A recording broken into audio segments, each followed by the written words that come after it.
Good afternoon. The time is 3 o'clock on Tuesday, October 15th. 2024. I would like to call to order the October meeting of the Board of Fire Commissioners. If we can have the first item on the agenda would be acceptance of the minutes of the regular meeting of Tuesday, August 20th, 2024. Do I have a motion? So moved. Moved by Commissioner Destruge. Are there any corrections, deletions, or omissions? No. No. Okay. All in favor of accepting the minutes as submitted? Aye. Aye. Aye. Motion carries. Next, there are no action items. Next, we have the fire chief's report. Chief Gatto. Yep. Good afternoon, Mayor, Commissioners. Afternoon. So we are 1/4 of the way into the new year. And Unbelievable. I know it is unbelievable. We are right where we should be, 24.4%. So I do want to mention that to the other commissioners that we did attend the BET meeting last week, and thank you, Mayor, for approving all our rollovers. So we're getting an additional $388,885 to go into a couple of different accounts: wages and salaries, retirement payout, medical, other repairs and maintenance, motor vehicle parts, and other operating supplies. So I thank you. You had that money. You had that money there because you were very responsible in your budget process this year, and we appreciate that. Okay. Thank you. Also, just a couple of quick notes. Our female firefighter, Monticello, she returned to work from her maternity leave. So she's back to work. We have one firefighter out on long-term sickness. We have 2 firefighters on light duty, and we have 2 on injury on duty. And also one more kind of related, but we're having a swearing-in ceremony and promotional ceremony October 23rd at 3 p.m., which is next Wednesday, right here at headquarters. And I could send you out an invitation tomorrow. So that's basically the budget in a nutshell. Okay. Any questions from the commission? No questions, just gratitude for keeping us precisely within our budget. Appreciate it. Okay, you're welcome. Team effort. Okay. Next, we have the Assistant Fire Chief of Administration, Assistant Chief Cunty. Good afternoon, Mayor. Good afternoon, Commissioners. Afternoon. Just to update on our ongoing projects. Station 1, the apparatus floor. I received the geotechnical engineering report. I included it in the packet. And after discussion with GZA, we basically they came up with 3. If you read into it, there's 3 recommendations on how to repair the issue. The first would be over excavating, and that is a major project with a major cost involved, and they didn't even recommend it. There's one that's a temporary excavation, which would not be really would not be the long-term solution, a permanent solution. So the recommendation is pile supported structural slab, and that's what they're pricing out, and they're putting drawings up together for it right now. And then I'll be able to get a cost analysis of that and how we're going to be able to, and basically we'll be able to come for an emergency appropriation and ask for to repair that slab, because it does have to come out. It's moving pretty good, and the ground underneath after the testing is very poor soil. So it's kind of what they thought they said, but that's the good thing about the pile supported structural slab is it's once it's done, it's completely done. And the other good thing is, just for everybody's knowledge, it's only the slab that is settled that is on poor soil. The actual building is on very good soil. they went down. It's when they backfilled the slab as they didn't use the proper soil. So Mhm. the good thing is that, which is actually the really important thing, is that the building has not moved and it's very stable and in very good condition. Well, that's good to hear. Yeah, I know that's what that's what we went down for, and we found all the piers, and they did everything properly. They just didn't, back then in the 60s, they didn't backfill with the right material. So we can fix that. At Station 3, I included a few pictures. The floor is completely removed, and they're actually forming up for some concrete walls now. We're moving at a very good pace, and everything so far has gone very well. They've cleaned the whole basement out, and you know, we're on schedule. So hopefully in the next, you know, month to, you know, probably 4 to 6 weeks, we can really be done with that building. Everything's moving very well. Station 4 renovation, we met with the architect, facilities management. We have a updated conceptual drawing, and they did test bores in the back, which that was October 2nd. And the architect is going to have should have a cost analysis prepared for us his goal is for November 1st. So everything's moving along pretty well there. Mhm. For the apparatus door replacement that we funded, we've ordered the doors for Station 3, 4, and 5. We're waiting right now on Station 1, obviously because of the slab. We're gonna find out when we can do that, and before we get brand new doors, that will go after the slab gets repaired. And Station 6, our apparatus maintenance, we're holding off on that. We have to do a couple steel, just a little bit of steel work, and then we're going to replace those doors. But 3, 4, and 5 have been ordered, which very and well needed, believe me, especially 4 and 5 right now. Yeah, we're repairing them right now, and I'm like, we just ordered them, so we don't have to keep on repairing these doors. For our records management software, we're still continuing to load the data from our old software, and that's moving.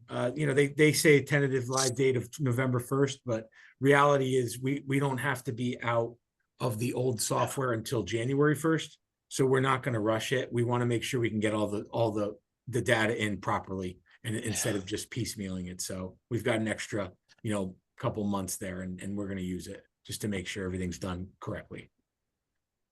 Any questions? Not for me. No questions for me either, but thank you for a complete report. Thank you. Okay, that brings us to Assistant Chief McCabe for the Assistant Fire Operations, Chief of Fire Operations. Very good. Good afternoon, Mayor, Commissioners. Good afternoon. Under operations, I'll begin with our calls for the month of September. We had 10 fires, 41 rescues, 34 of those involved motor vehicle accidents. We responded to 379 EMS calls, 30 hazardous conditions, 23 service calls, 143 fire alarms, and 58 smoke scare good intent. So from January through the end of September for 2024, we are at 6,137 incidents and 9,702 total runs. Moving on to the agenda, item A, the non-hydrant districts. We touched on this in our last meeting, and it's in reference to the areas of town, the few areas of town that we still have with a low number of fire hydrants.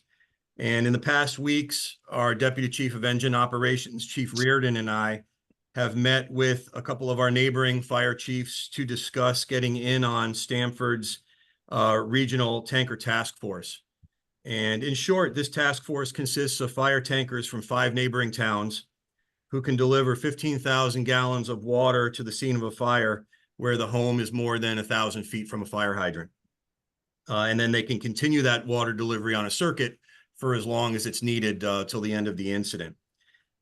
So we were interested in checking that out. The two of us went to a drill last night in North Stamford where these departments put this concept into practice and ran a 3-hour drill where they put one of these tanker shuttles together. And we were very impressed with the efficiency of the water delivery and the professionalism of the departments that were part of it.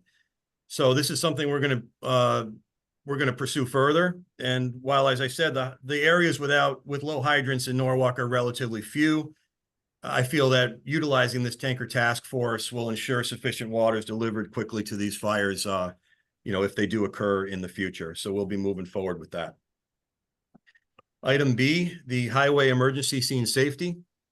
The highway attenuator truck that we discussed in our last meeting has been delivered to Norwalk and has since been sent to Gowan's Night up in Watertown, an apparatus manufacturer, where it's being fitted with emergency lights and Norwalk fire markings.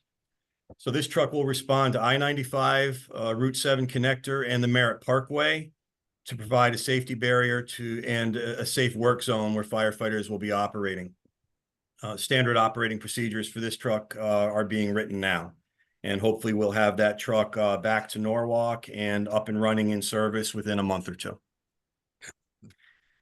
Item C, notable incidents that have occurred recently. On August 23rd at 8:38 a.m., Norwalk Dispatch received a call for a house with smoke coming from the roof at 11 Fairview Avenue.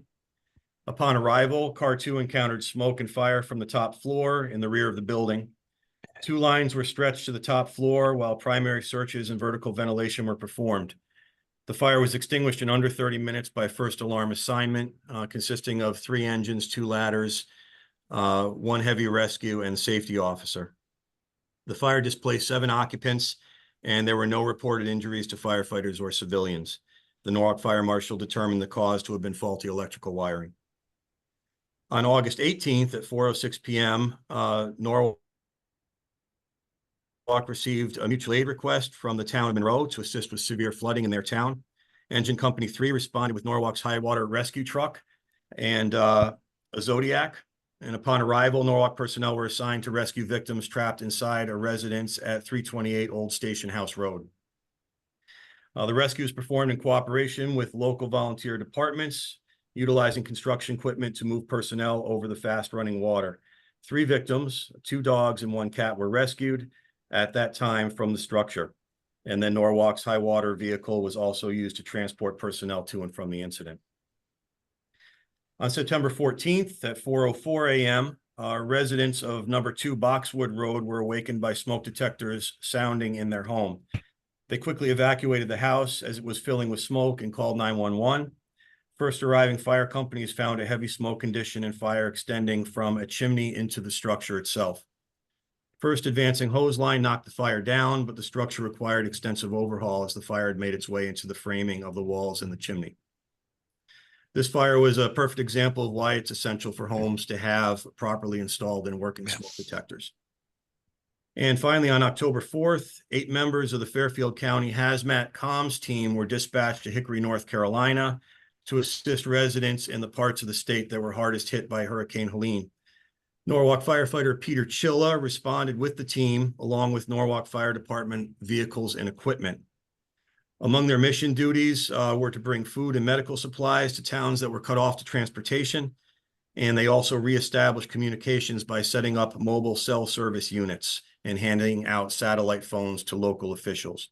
And Pete and his team actually got back to Connecticut this past Saturday night, having performed a successful mission down in North Carolina.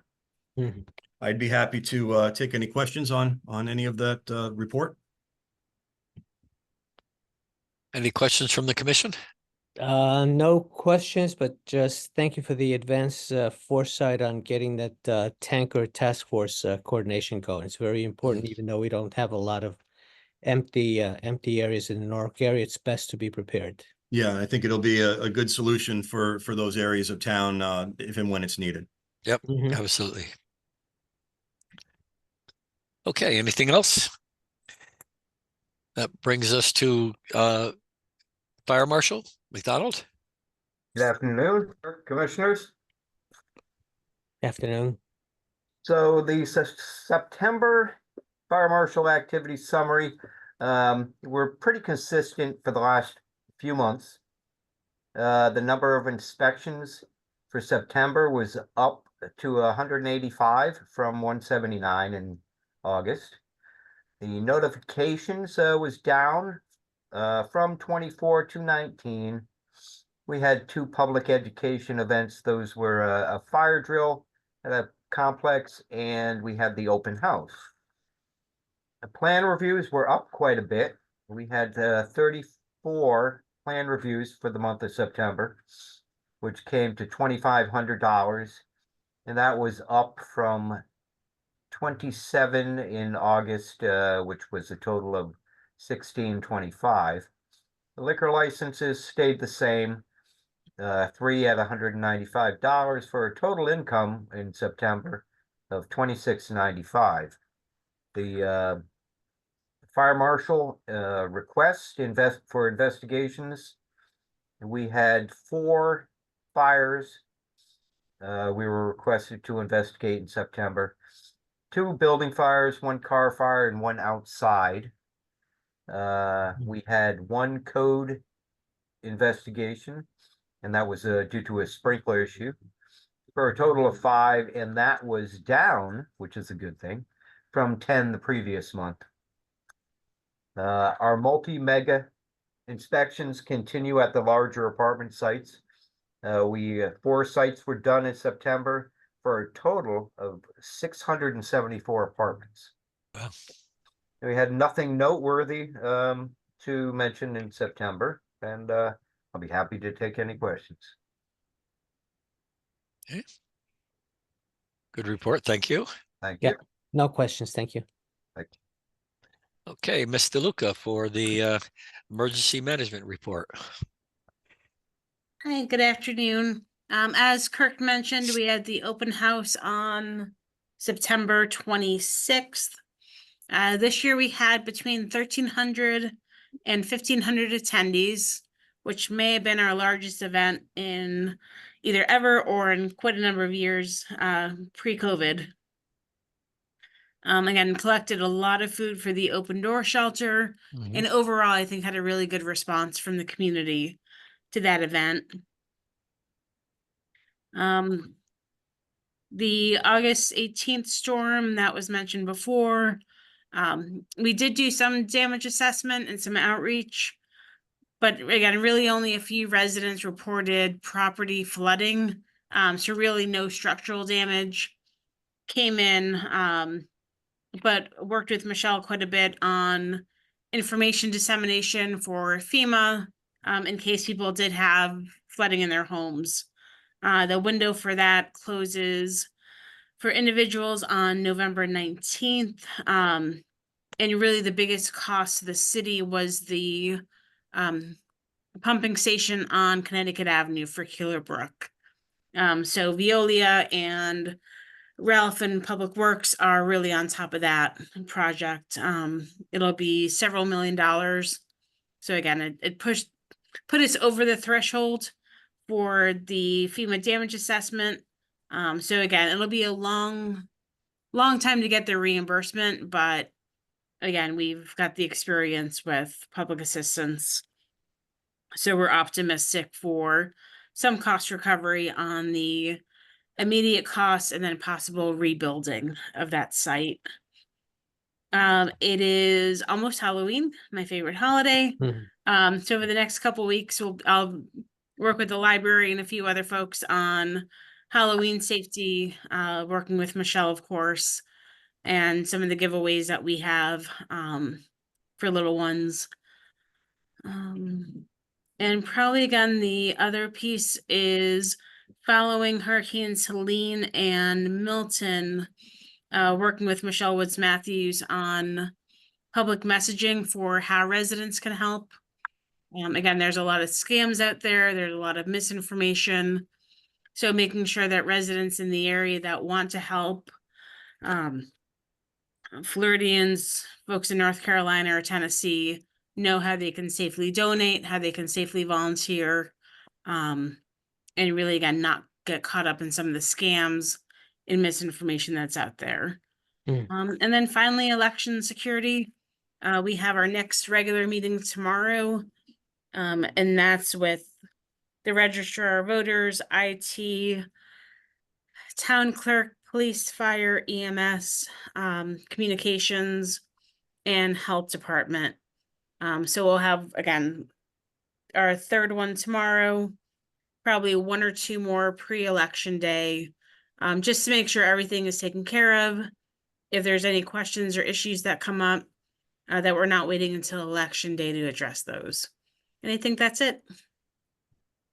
That's important with the election day coming up. It's going to be a big one. Definitely. Any questions from the commission? No questions. Thank you. None. Thank you. Okay. That brings us to training division. That brings us to Deputy Chief Capola. Good afternoon, Commissioners and Mayor. Afternoon. Some of the current things we've been working on for training activities, we've been using Meadow Gardens, vacant buildings to do different hose evolutions, portable ladder evolutions, and aerial ladder deployment. We've been using the training tower and the Station 2 training pad with the rescue crews to do vehicle extrication and stabilization. Ongoing driver training is going on for both engines and ladder trucks. We have some of our newer members who are starting to get into getting past basic skills and getting into driving. So we've been working with them. It's always good to have extra drivers. I've been planning for the upcoming lieutenant and captain promotional examinations. Those are coming up in November and January. We've been taking all our shifts to all the shifts and all the shifts, but stations 1 and 2 particularly to King Industries to do a plant familiarization with their personnel, and that's pretty valuable in case we have to go there for calls. We have a greater understanding of what they're doing there, and we are in the middle of completing the Connecticut DOT traffic incident management class for all of our shifts. And also, side note on that, we have many of our police officer partners involved in that coming to classes, and some from other towns as well. So that's been well attended, and we've completed the first wave of that, and we're going to be starting the second wave of that in a couple of weeks, because obviously it's a long class. We couldn't do everybody in one day. So we had to break that out. Some of the completed activities, physicals are completed. I have maybe 1 or 2 people, probably 2 people left that have been out in long term that we have to get them in. And I actually worked on that today, getting their lab orders in order and everything so they can get that done. We completed a confined space drill with Michael's Construction at the Walk Bridge construction site. That was an interesting event. Rescue and the engine from headquarters were there. We've been doing some rescue jack tool familiarization with Truck One crews. Truck One received recently a new package of these rescue jack tools, so they were working with them to get familiar with them. 3-month probationary evaluations are completed by officers. I reviewed them; they're all very good. And then we completed Metro North MTA railroad safety class for all shifts in the past couple of weeks. Some of the upcoming scheduled things, we have our bailout refresher training. That's our emergency evacuation from buildings using our life safety rope. That's coming up soon. The confined space refresher and the elevator rescue hands-on practical are not going to happen as it says on the agenda. They're going to be delayed due to some changes in the training schedule. We're going to be doing EMR, EMT refresher starting in January. And then, as I noted before, the lieutenant and the captain promotional tests are coming up. And we have finally our wellness program annual classroom education sessions in December for the end of the year. That kind of wraps up the year with our wellness program and our results from the year. And actually, just a side note, it's not on the agenda, but I just found out today that Norwalk Fire Department was one of 4 recipients of KERMA's Excellence in Risk Management Award for it's a grant in the amount of $2,500 that we can use. And the reason that we were selected was our work with our health and wellness program. and efforts with our people. So that grant can probably be wisely used for maybe some kind of gym equipment or upkeep on some gym equipment. So, but that was kind of neat. I just found that out this morning, actually. So, and that concludes my report. I see the you have the lieutenant's test. That should be 2024. That is correct, Mayor. I'm sorry about that. Yep. That's all right. Yeah, I was gonna say it's about a year away. So Good Yeah, that's catch correct. there. And the reason I did that is because the one below it is Right. January 2025. Yeah. Thank you for that. I did not see Yeah. that. I'll try to correct it. again, a lot of activity happening in the training division. That's why our fire department is so effective, because they're highly trained and highly skilled. We appreciate that. Any questions for the training division? No questions, but just a comment about, I was present at the retirees breakfast and speaking to one of the firemen. He was so delighted with the benefits that he's gaining from the wellness program and the application that helps him to determine, you know, what to eat. The exercises breakdown, it is so detailed, and his comment that stuck with me was, I'm getting paid to do something that I love. He loves to exercise besides putting out fires. Yeah, no, absolutely. And, Because you know, there is a reward system if you complete all of the appointments. yeah, we have a very good participation rate in that. Yeah.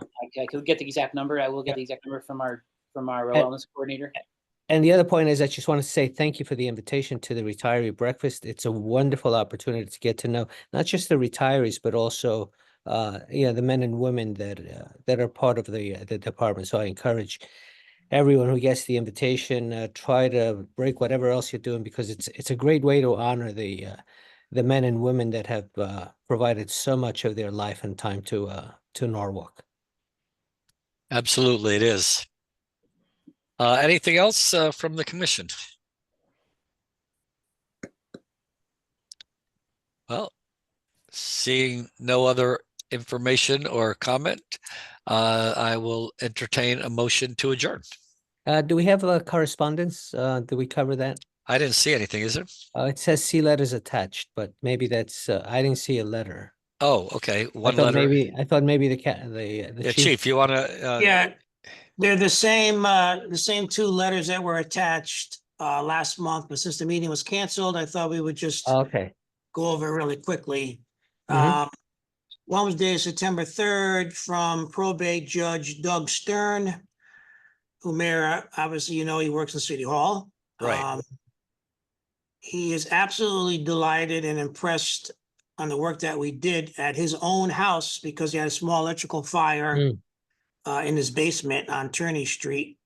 And he was very, very grateful and thankful, and he just couldn't believe how good of a job that we did, but now he knows. Mhm. That's not surprising that you've done a good job. Yeah, thank you. The second one is, it's called Paulie's Push. It's pretty detailed, but his name is Paul Veneto. Oh, yeah. He's a retired United Airlines flight attendant. And he started back in 2021 to honor the first responders, which are the flight crews that were on board all those airplanes. Mm. So in 2021, he actually pushed an airline cart 220 miles from Boston Logan Airport to Ground Zero in New York in honor of United Flight 175. Mm. And in 2022, he pushed another cart 300 miles over 30 days from Washington Dulles to the Pentagon in memory of American Flight 77. He did another one from Newark to National Flight 93 Memorial in Shanksville, Pennsylvania. And the last one he did was in August from Boston to Ground Zero in memory of American Flight 11. And that journey brought him through the city of Norwalk, past a couple of our firehouses, and he met outside and talked to quite a few of the people that were on duty, and there's another page posted of pictures. You have to go to their website if you wanted to see the pictures, but that should be included in your packet. Quite a story. This young man has quite a story. Yeah, I met him at Marvin School when he was passing Okay. through. Yep. And I don't know if he mentioned it, but he was a crew person on one of the flights that went down. Hmm. He flew in the night before and they transferred over, so he was not on that flight that morning. Yeah. But that was his crew that Hmm. went down, and that was one of the things that he stressed when he was over at Marvin School. He spoke to Hmm. all the kids. He had quite a story, like you said. Wow. Yeah. And I know Commissioner Dixon is a retired pilot, so you certainly have a feeling for what this young man experienced. Mhm. Absolutely, yeah. That'd be a real tough time for him. Yeah. Yeah. Yeah, the crew that went down, he worked with them. Yeah. Wow. Terrible. All right, well, thank you for Okay. noticing that, Commissioner Destruz, because we certainly didn't want to miss commenting on that. Move to adjourn. Now we can move to adjourn. All in favor? Aye. Aye. We are adjourned at 3:31. Thank you. Thank you. All. Thank Have you, a good everyone. rest of the week. You too now. Thank you. Thank you.